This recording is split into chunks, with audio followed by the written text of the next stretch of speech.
여러분 안녕하세요. 포르쉐 타는 네일녀 호타녀입니다. 오늘 제가 들려드릴 영상은요, 네일아트 국가 자격증 후기에 대해서 여러분들께 전달해드리고자 이렇게 영상을 켰습니다. 이제 앞에 계신 분은 이제 저희 수강생분이시거든요.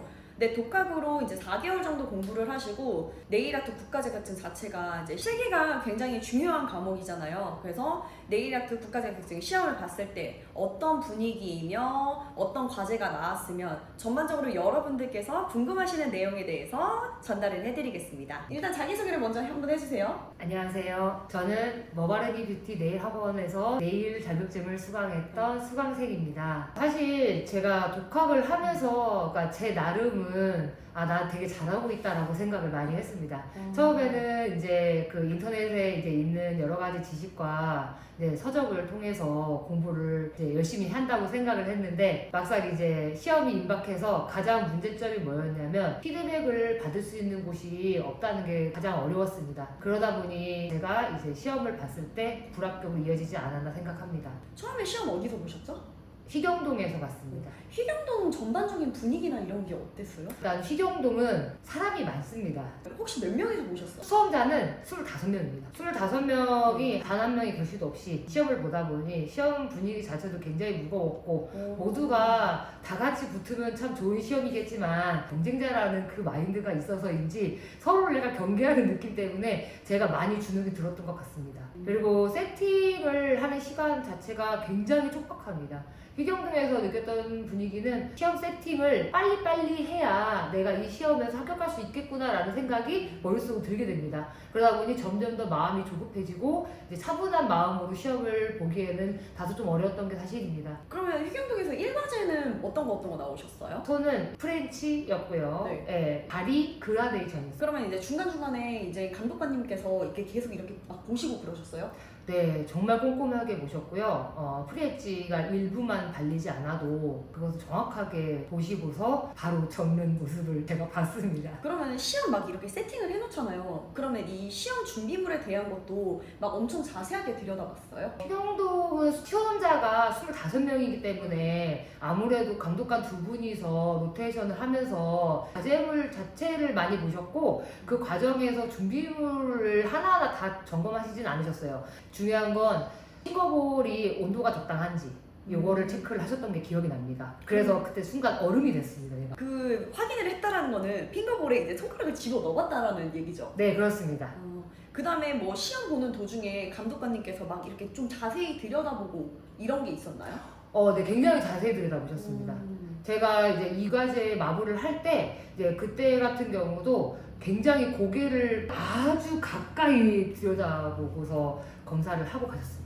그러면은 2교시는 어떤 과제가 나왔나요? 이 과제 선마블 나왔습니다. 선마블 시간 배분은 어떻게 하셨어요? 선마블 같은 경우에는 항상 이제 손가락당 제가 이제 빠르면 3분, 이제 길면 4분인데요. 웬만하면 4분 안에 한 손가락을 반드시 완벽하게 완성하고자 하고서 연습을 했습니다. 처음에 소독을 하고 이제 우드와이를 하고 이제 샌딩까지 하는 과정을 몇 분으로 해보셨어요? 저는 이제 그 파일링하고 샌딩하고 그 다음에 유수분 제거 과정까지는 최대 4분까지 잡았습니다. 빠르면 4분 30초 정도 나왔었고요. 많이 나오면 이제 5분을 넘지 않겠습니다. 항상 시험 때는 변수가 많기 때문에 이게 빨리 하고 싶어도 빨리 안 될 때가 많이 있습니다. 뭐 예를 들어서 이제 손톱이 얇아가지고 이제 제가 이제 데려간 모델님 같은 경우에는 손톱이 좀 얇은 편이었는데 이게 거스러미가 붙어서 잘 안 떨어지시는 분이었습니다. 항상 변수가 있기 때문에 항상 2분 정도의 여유를 두고서 완성을 해야겠다라는 마음가짐을 했던 것 같습니다. 그러면은 2교시 보셨을 때 미경화가 남는 탑을 쓰셨어요? 아니면 노나이프 탑을 쓰셨어요?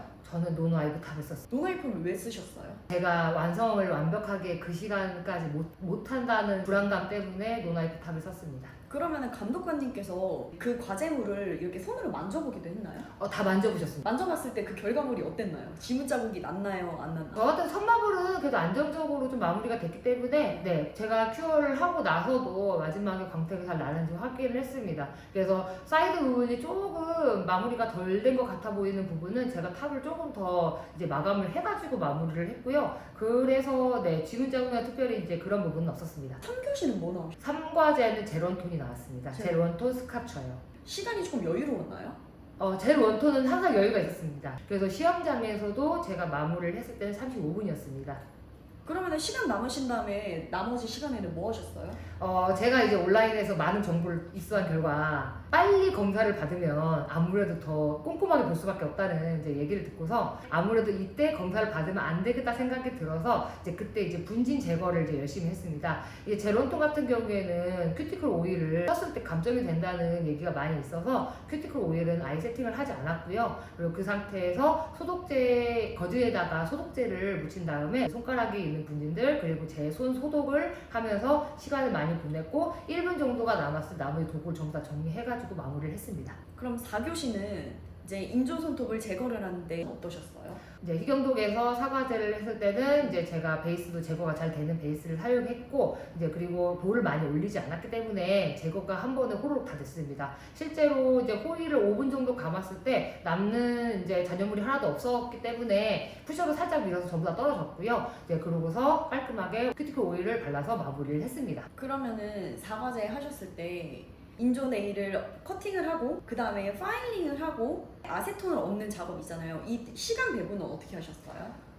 저 같은 경우에는 파일링에 사실 자신이 많이 없습니다. 그 사람의 손톱을 간다는 게 나중에는 이제 저도 경험을 해봤지만 얼마나 아픈지를 제가 알고 있기 때문에 되도록이면 모델님의 손톱을 갈지 않아야겠다라고 많이 생각을 해서 파일링 시간을 좀 여유 있게 뒀습니다. 저는 보통 4분 30초 정도 했고요. 그래서 실제로는 이제 처음에 시작할 때 소독 플러스 파일링까지 해서 5분 정도를 잡았습니다. 상상계에서 5분 정도 하고 실제로 이제 호일을 넣어서 감는 시간까지는 7분 정도를 했습니다. 그리고 7분 정도 이후에 이제 풀러서 3분이 남았을 때 웬만하면 잔여물이 남지 않아야지 되겠지만은 잔여물이 남았으면은 푸셔로 이제 마무리를 하고 마지막 샌딩해서 큐티클 오일 바르고 마무리를 했습니다. 이제 두 번째 이제 저희 학원에서 배우시고 난 다음에 시험을 수원에서 보셨잖아요. 네. 그럼 수원에서 시험 보셨을 때는 어떠셨어요? 수원 같은 경우에는 이제 희경분과 시험장 분위기가 좀 다소 달랐습니다.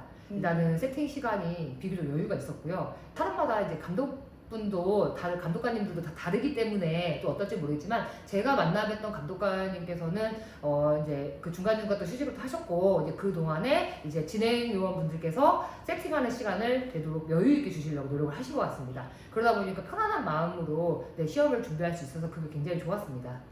오후에 시험 몇 시에 보셨죠? 오후 1시 시험이었습니다. 오후 1시에 시험을 보시고 대략 이제 우리 이제 감독관님께서 모델의 상태를 한번 컨펌을 하거든요. 그러고 난 다음에 실제로 시험 시작하는 시간이 몇 시 정도 되셨어요? 그때 시작 시간은 1시 반이었던 것 같습니다. 1시 반에 진영 요원분들이 들어오셔서 모델들과 같이 나와서 호명을 하면은 나가서 이제 번호 뽑기를 진행을 했고요. 근데 이제 진행을 해서 실제로 이제 시험을 보기 시작한 거는 그 10분 뒤 1시 40분 정도였던 것 같습니다. 1과제가 이제 손이랑 발이잖아요. 근데 이거를 준비를 했을 때 그 감독관님께서 어떻게 쉬는 시간을 어떻게 배분을 해주셨어요? 바로 진행을 했고요. 1과제에서 2과제 턱 넘어갈 때는 시간을 여유 있게 주셨습니다. 대략 몇 분 정도 주셨어요? 제 기억에는 8분 정도 줬던 것 같습니다. 이제 2교시 끝나고 난 다음에 쉬는 시간 얼마나 주셨어요? 2교시 끝나고 나서는 이제 마블을 지워야 되기 때문에 시간은 15분 정도였던 것 같습니다. 제가 체크를 앞에서 했는데 네. 희경분과 너무 차이가 많이 나서 그래서 이제 마블을 이제 지워야 되는 시간까지 해가지고 시간이 꽤 넉넉했습니다. 그럼 3과제 준비하시고 난 다음에 4과제 넘어갈 때는 쉬는 시간 몇 분 계셨어요? 이제 4과제가 별도로 있는 것을 이제 전 몰랐습니다. 왜냐면 희경동에서는 3과제와 4과제를 동시 세팅하라고 합니다. 이제 그런데 여기 수업 같은 경우에는 3과제를 하고 나서 그 다음에 4과제를 세팅하라고 말씀하셨고요. 그 4과제 시작할 때 진행 이제 요령에 대해서 이제 클리어 파일에 있는 책자에 나와 있는 이제 그 내용에 대해서 한번 다시 말씀해 주십니다. 왜냐면 4과제가 모델의 손을 상하게 하면은 감점이 워낙 크기 때문에 주의사항에 대해서 다시 한번 이제 환기 차원에서 굉장히 자세하게 안내를 해주셨고요. 그러다 보니 3과제에서 4과제로 넘어가는 시간도 5분 이상이었던 것 같습니다. 수원에서 시험 보고 오시고 어떠셨어요? 일단은 희경동에서 시험 봤을 때보다 굉장히 마음이 편했습니다. 예, 세팅 시간이 길다는 것 자체가 어쨌든 빠진 준비물이 있으면 그 빠진 준비물을 체크할 수 있는 시간이 배분이 된다는 뜻이잖아요. 맞아요. 이제 그러다 보니 세팅을 좀 이제 빠진 게 있으면 이제 그걸 그때부터 체크를 해가지고 다시 얼른 집어넣는 시간이 있어서 참 마음이 편했습니다. 모든 수원 시험장 자체가 이렇게 시간을 사실 여유롭게 주는 건 아니에요. 저희가 이제 많은 수강생분들이 계시지만 이제 우리 수강생분 같은 경우에는 시간을 조금 넉넉하게 줬고 이제 다른 수강생 같은 경우에는 준비하는 시간을 그렇게 넉넉하게 주지는 않았어요. 통상적으로는 1교시, 2교시를 하고 난 다음에 쉬는 시간을 주고 3교시, 4교시를 한 다음에 이제 마무리를 하는 케이스도 있고 이제 저희 수강생처럼 1교시 하고 어느 정도 준비할 시간을 주고 2교시를 진행을 하고 이제 2교시가 끝나고 난 다음에 어느 정도 시간을 여유롭게 준 다음에 3교시를 시작하는 케이스도 있습니다. 이번에 이제 수원에서 어쨌든 원패스로 하셨잖아요. 시험을 보시는 예비 네일리스트 분들에게 이제 꿀팁을 주자고 하면은 어떤 꿀팁이 있을까요? 일단은 이제 저의 점수를 갉아먹은 가장 큰 포인트는 사과제에서 모델의 이제 그 원래 맨손 상태를 정확하게 체크를 했어야 되는데 맨손 상태를 정확히 체크를 하지 못한 게 저희 감점 요소가 굉장히 컸습니다. 그래서 일단은 시험을 준비하실 때 모델을 섭외를 하시게 되면은 뭐 지인이든 가족이든 이제 뭐 모델을 이제 부인을 하든 네 어떤 요소든 간에 모델님의 맨손 상태를 정확하게 체크를 해갖고 가시는 게 가장 중요한 것 같습니다. 사과제의 점수가 이제 많이 깎이게 되면 뭐 미작이 나올 수도 있고 하다 보면은 다른 데서 점수를 많이 배점을 받았다고 하더라도 이 사람은 굉장히 미숙하다라고 판단이 될 것 같습니다. 제가 이제 휘경동에서 시험을 봤을 때만 해도 사실 사과제를 완벽하게 했다고 생각을 했는데 또 물론 떨어진 거는 앞에 과제들이 뭐 물론 미흡해서 몇 개긴 하겠지만은 이번 같은 경우에는 사과제에서 제가 이제 실수를 좀 하면서 그러면서 이제 모델님의 손을 좀 정확하게 체크를 하고 가는 게 굉장히 중요했구나라고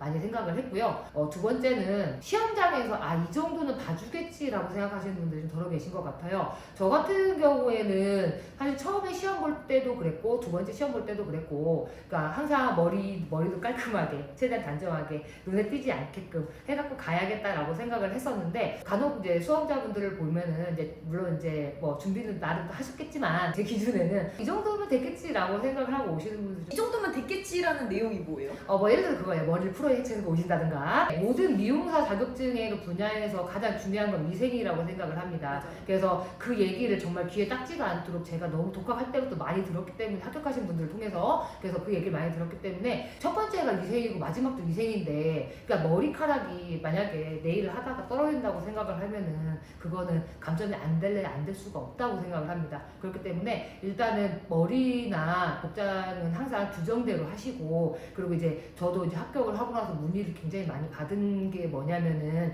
쉐입 같은 경우도 그 규정집에 이미 쉐입이 다 나와 있는데 쉐입을 약간 변칙으로 해서 가시는 분들이 계신 것 같아요. 실제로 사전 작업을 후기를 보면 뭐 대충 봤다 이렇게 하는 데도 많이 있는데 저 같은 경우에는 수원에서 시험 볼 때 굉장히 사전 작업을 꼼꼼하게 보신 걸로 알고 있습니다. 이제 모델분과 분리를 해서 수험자는 먼저 시험장으로 들어가서 세팅 준비를 하고 그 다음에 이제 모델들은 따로 대기실에서 사전 작업을 먼저 검사를 하셨습니다. 그러고 와서 모델님이 제일 먼저 오셔가지고 하신 말씀이 생각보다 되게 꼼꼼하게 보네요 라고 말씀을 하셨습니다. 그렇다는 것은 감점되는 요소가 내가 분명히 조금만 노력을 하면은 감점이 안 될 수 있는 부분에 대해서는 정확하게 점수를 다 확보해야 되는 게 중요하다고 생각을 합니다.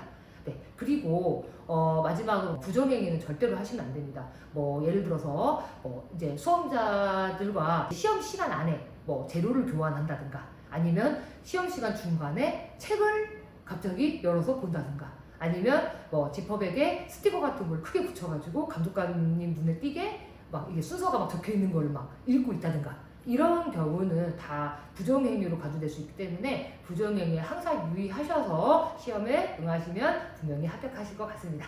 모델의 상태가 좋아야 된다고 얘기를 하셨잖아요. 모델을 구하는 과정에서 어떤 모델을 구하셨어요? 일단 3과제가 배점이 굉장히 높습니다. 마블도 물론 이제 우리가 하다 보면은 힘들죠. 배점 자체가 마블 같은 경우는 20점인데 이제 이 3과제로 넘어가면 또 30점이라는 굉장히 큰 점수가 있기 때문에 거기서 완성도가 떨어지면 불합격이다라고 생각을 하고 항상 모델님을 이제 구인을 할 때 저 같은 경우에는 바디가 너무 작지 않으면서 하이 포인트가 적당히 있고 그리고 마지막으로 손톱이 너무 얇지 않은 젤레이를 주기적으로 한 번도 이제 휴식이 없이 하신 분들 중에서 손톱이 되게 얇은 분들이 많이 계세요. 이제 그런 분들은 제가 죄송하지만 모델로 적합하지 않습니다. 죄송합니다라고 하고 고사를 많이 했습니다. 아무래도 이제 구인을 하는 과정에서 제 기준에 맞는 그 모델님을 찾기가 쉽지는 않아요. 하지만 또 이제 제가 또 많이 눈품, 발품을 팔다 보면 또 그런 분이 또 계시거든요. 연락도 오기도 하고 또 제가 이제 부인글을 보고서 연락을 드리기도 하고요.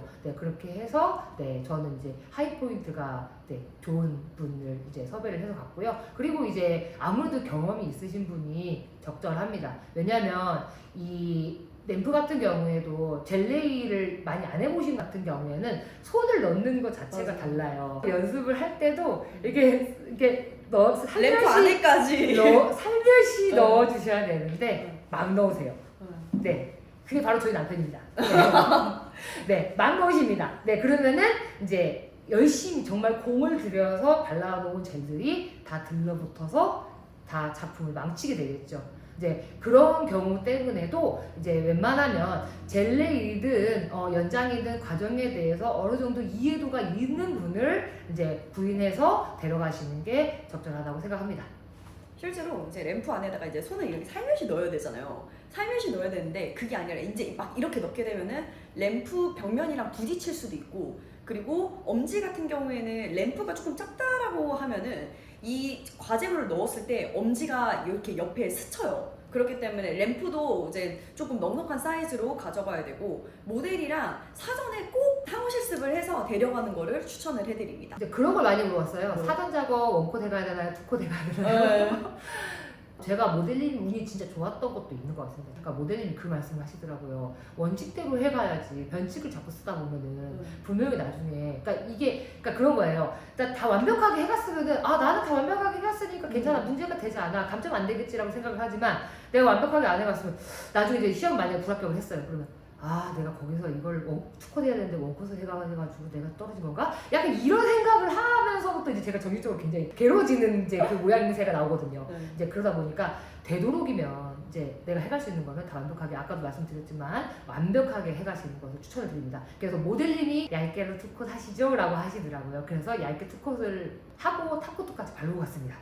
근데 사전 작업을 그게 꼼꼼하게 볼 줄 몰랐는데 꼼꼼하게 보시면서 저거 사전 작업 검사하는 과정에서도 원콧에 탑코트 얇게 바르신 분들은 감점됐을 수 있겠구나 라고 제가 생각은 했습니다. 아까 원장님께서도 말씀을 하셨지만 모델님과 사전에 연습을 많이 해보는 게 참 중요한 것 같습니다. 저도 독학을 할 때는 돈을 더 드리면서 사전 작업 해주세요 라고 부탁을 드렸고, 실제로 모델님의 손톱 상태에 대해서 잘 모르고 간 상태였기 때문에 제가 실제로 일과제 이제 사전 작업을 한 거를 이제 다 팔리시를 지우고 나서 모델님의 손을 파일링하는 순간 너무 얇은 거예요. 그래서 그때 제가 이제 저의 이제 멘탈이 이제 바닥으로 떨어지게 되는 거죠. 그러니까 시작한 지 5분 만에 멘탈이 바닥으로 떨어졌습니다. 그러니 다음 과제를 제대로 진행할 수가 있겠습니까? 그러다 보니 모델님의 손 상태를 항상 주기적으로 체크를 해야 되기 때문에 되도록이면 연습을 좀 주기적으로 해보시는 게 좋고, 그리고 이제 임박해서 만약에 만나시게 되더라도 나는 이제 모델을 구할 시간이 많이 없었어, 그래서 임박해서 3일 전에 구했어, 그렇다고 하면은 3일 동안 또 공을 들이셔서 모델님의 손의 구조나 손의 상태, 얇기는 어느 정도인지, 하이포인트가 얼마나 있는지, 바디는 얼만큼인지, 면적을 봤을 때 마블을 어떻게 해야겠다, 이런 생각을 하려면 일단 만나야 됩니다. 네, 그래서 만나서 많이 연습을 해보시는 걸 추천드립니다. 그러면 사전에 휘경동 할 때는 사전에 케어를 해가셨나요? 안 해가셨나요? 일명 꼼수라고 하긴 하지만 사이드 부분은 이제 제거를 많이 하시고 이제 위에 있는 큐티클 부분을 띄워서 많이 오셨더라고요. 네, 그래서 이제 그걸 이제 제가 사진으로 확인을 했고, 일단 큐티클이 너무 많은 모델분을 데려가시게 되면은 시험장에서도 갑자기 루즈 스킨이 막 나와요. 예, 막 나오면 이제 그만큼 시간이 오래 걸리겠죠. 예, 그러다 보니까 전날 물론 이제 작업을 하셨지만 큐티클 생성 주기가 좀 짧고 원래부터 큐티클이 많지 않은 모델님을 데려가시면 아무래도 시간 분배도 도움을 받으실 것 같습니다. 이번 수원 시험장에서는 제가 파일링을 장인의 자세로 파일링을 잘해야겠다라고 생각을 했기 때문에 장인의 자세로 원장님께서 정말 잘 가르쳐 주신 대로 이렇게 항상 이렇게 끝에까지 최대한 네. 한 발 바이올린 켜듯이 파일링을 했습니다. 맞아요. 근데 이제 이게 집에서도 연습을 하고 학원에서도 연습을 해보지만은 이 파일링 자체에 공을 들여야지 저 수험자는 숙련도가 굉장히 높은 사람이구나라고 생각을 할 것 같아서 제가 파일링 시간은 항상 이제 사전 작업 제거 시간 플러스 파일링 시간은 되도록이면 5분 안에 끝내려고 노력을 했습니다. 그런데 이제 제가 아까 말씀드렸지만 사전 작업을 할 때 콧 플러스 탑코트를 해갔더니 생각보다 잘 안 지워졌습니다. 그래서 원래는 5분 안에 해야겠다 생각을 했지만 실제로는 8분이 걸렸습니다. 그렇다고 해서 사전 작업을 대충 지우면은 과제물에 영향을 미치기 때문에 최대한 이제 어쩔 수 없죠. 뭐 다시 솜을 꺼내서 다시 리무버를 붙이고 다시 이제 손에 지그시 올려서 지우는 작업을 여러 번 반복하다 보니까 시간이 조금 늦어진 건 맞습니다. 그러고 나서 이제 8분 뒤에 케어를 시작했는데 이제 케어를 하면서 이제 그때부터 정신이 혼미해졌습니다. 이제 사이드 부분도 사실 큐티클 케어를 많이 안 해갔습니다. 워낙 큐티클이 많으신 분은 아니기 때문에 적게 붙어 있는 분이라서 이제 누즈킨만 이제 제거를 하고 간 상태라서 큐티클을 이제 일자로 오리는데 많이 이제 전념을 했고요. 큐티클을 이제 제거하면서 이제 일자로 오리는 것 자체를 잘 보여드려야겠다라는 마음가짐 때문인지 사이드 부분에 있는 큐티클이 처음엔 눈에 안 띄었다가 그렇게 시간을 한 8분 정도를 더 보내고 한 16분 정도가 됐는데 사이드 큐티클이 눈에 띄기 시작하는 거죠. 그러다 보니까 이게 푸셔로 밀고서 큐티클 제거를 하는 그 과정에서 이제 보이는 거를 제거를 안 하면 또 감점이 될 것 같은 거예요. 그러다 보니 다시 또 이제 그걸 제거하는 과정에서 5분 정도가 시간이 더 이제 초과가 됐습니다. 이제 그렇게 하면 이제 벌써 21분이라는 시간이 지나기 때문에 그때부터 이제 부랴부랴 컬러링을 했습니다. 그래서 실제로 딥프렌치 할 때는 9분 만에 과제를 다 끝냈습니다. 그런데 이제 딥프렌치는 워낙 제가 자신 있는 종목이기 때문에 딥프렌치는 완벽하게 마무리를 했습니다. 9분 동안요. 여기서 이제 좀 팁을 드리자고 하면은 이제 컬러링을 이제 당연히 우리는 이제 초보 예비 네일리스트잖아요. 그렇기 때문에 원콧을 먼저 진행하고 투콧을 진행했을 때 양을 조금 적더라도 그냥 표면에 봤을 때 원콧, 투콧을 진행하고 난 다음에 표면이 매끄럽지 않을 수도 있어요. 근데 이때 탑의 양을 조금 도포를 많이 해준다라고 하면은 그래도 어느 정도 그 컬러링에 대한 것을 보완을 할 수가 있습니다. 저희 이제 수강생 같은 경우에는 사실 이제 독학으로 혼자 연습을 하셔서 어쨌든 한번 불합격을 하시고 이렇게 오시기는 했는데 평소에 연습을 진짜 많이 하셨어요. 저희가 이제 많은 수강생이 있지만 이제 이 수강생이 진짜 열심히 한다라고 해서 저 솔직히 말하면 원패스 사실 좀 많이 기대를 했었거든요. 그래서 이제 처음에 충분히 진짜 연습을 많이 하셔야 되고 근데 앉는 순간부터 그냥 파일링 하는 순간부터 감독관들이 알아요. 저 사람이 연습을 많이 했구나. 이 사람은 연습을 안 했구나. 이렇게 다 알기 때문에 충분히 숙지 않은 상태에서 시험장 환경이 어떻고 분위기 어떤지 한번 보시는 것도 괜찮으시고 근데 이렇게 사실 불합격을 하시게 된다고 하면은 네일 아트와 멀어질 수 있어요. 그렇기 때문에 제가 추천해드리는 거는 충분히 연습을 많이 하시고 내가 머릿속에 다 습득을 하고 그 다음에 손으로도 전부 다 익힌 다음에 어느 정도 못해도 진짜 90% 이상 정도의 완성도가 나왔을 때 그 다음에 시험을 보시는 거를 저는 추천을 해드립니다. 그래서 여러분들도 충분히 연습을 하신다고 하면은 이렇게 저희 수강생들처럼 원패스 하실 수 있으십니다. 예비 네일리스트 분들의 합격을 기원하면서요 영상은 이렇게 마치겠습니다. 안녕!